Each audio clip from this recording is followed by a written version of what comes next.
өзіміз де ойлаймыз нәрсе болар екен деп. Айта алмаймыз. Білмейміз, ойлап отырмыз, керек болар ма екен, мұндай тыныш, шайбат болар ма екен деп ойлап жүрміз әлі. Ничего, я не против. Но есть и плюсы, есть и минусы. Уж экология нарушится, а плюсы в том, что работа будет.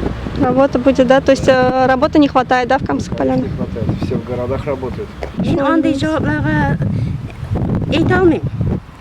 Аллам нешік яқшы көне шонсын қайырлысын етсін.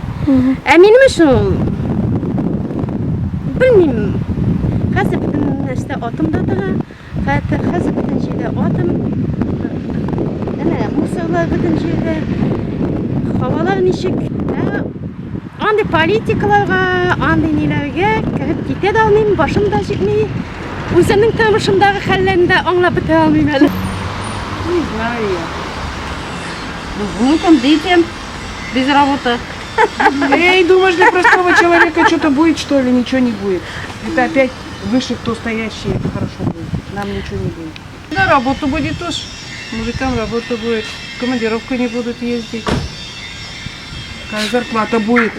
Если копейки будут, все равно будут ездить. Дальше, не знаю. Я в свое время был согласен, потому что я и начинал строить. Я первопроходец. Я забивал первый колышек на этой станции. А когда это превратилось все в прах, это то, если действительно принято решение, что именно вот Беликчин, на площадке Беликча восстанавливать, это бред какой-то.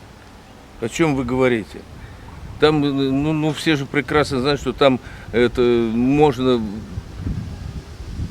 в 30 раз это дешевле и выгоднее все это дело снова начать, чем там что-то восстановить. Это невозможно, и все прекрасно это понимают.